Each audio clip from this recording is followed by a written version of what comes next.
2 new additions. But it took more than 2 years and some unexpected bumps in the road to accomplish the mission.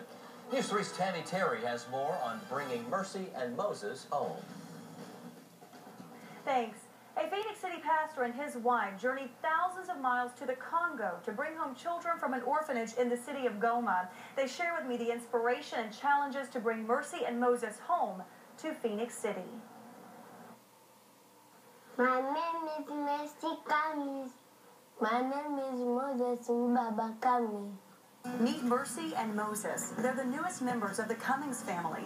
Ray Cummings is the pastor of Golden Acres Baptist Church in Phoenix City. He and his wife Amanda felt God wanted them to grow their family by adoption more than 2 years ago during a mission trip to Rwanda. I think it was a scary moment whenever we said, yes, this is what we're going to do, because it's so unknown, but at the same time, full of peace. But after starting the paperwork and the financial commitment, they learned Rwanda would not be open to adoptions. The Congo was the closest place to Rwanda that we had been. It was right across the border. And so we were led to the child in the orphanage there in Goma, which was Moses. Amanda went to Goma, where she met the children who would be hers. How they live there is just very, very sad, and just needing a family. And I mean, we're not a perfect family by any means, but we do have love to give. So she went in March of last year, and the conditions were pretty bad, but war hadn't happened yet. In November 2012, M23 rebels moved into the city of Goma, fighting the Congolese army and trying to take the city. Well, we had met a bunch of people on the Yahoo group, internet, that adopted from Congo, and people familiar with Goma would put stuff up on Facebook, and that's how we knew it was going on. And then it was all over the news. They knew a pastor who lived just across the Rwandan border and regularly visits the orphanage. He got across to check on the children. And it was about 4 o'clock our time in the morning, Thanksgiving, and they were hiding under a bed. We were told later that where the rebel fighters were and where they were attacking, the orphanage sat right in the middle. The Cummings wanted to get their children out, but were thousands of miles away in Mississippi, visiting their family during the holidays. Then they took a leap of faith, leaving their biological sons, Carter and Cameron, with their family on Christmas Eve. So as soon as we heard the airport opened up, we drove from Mississippi and got on a flight the next morning out of Atlanta. After 2 days of flying and a 4-hour drive to the Rwandan border with Congo, we were the first ones to try to get to the border that morning for the border crossing. It took only minutes to grab the children and flee Goma to the capital city, Kinshasa, where a new reality began to settle in for Mercy and Moses.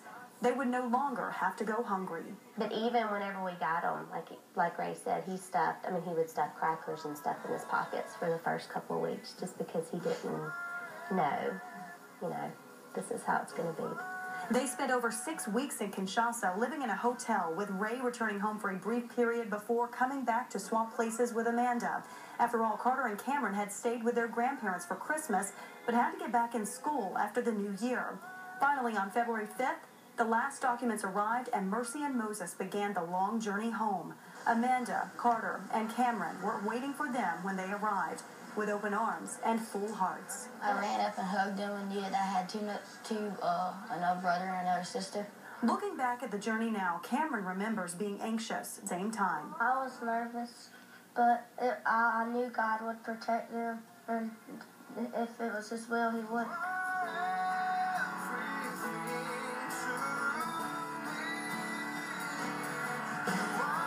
God wanted them here. We don't know what that is, but that they'll seek Him with all of their heart and find out what He wants them to do in life. Find out more aspects to this story online. You can learn more about the effort to feed the children still in the Goma orphanage, called Mercy's Mission. Some of these children are the ones seen firsthand by the Cummings. You can help them through the Mercy's Mission website. To see more, join us at WRBL.com and click on the expanded online version of this story. Back to you. Thank you, Tammy. Tammy also shared that the Cummings are one of several families that are adopting children from all over the world and bringing them home to our area. The children's minister and the youth minister's families each adopted from Russia. Other adoptions by families in the congregation are from China, Nicaragua, and another one beginning in Africa. Straight ahead on WRBL News 3 Night Watch, celebrate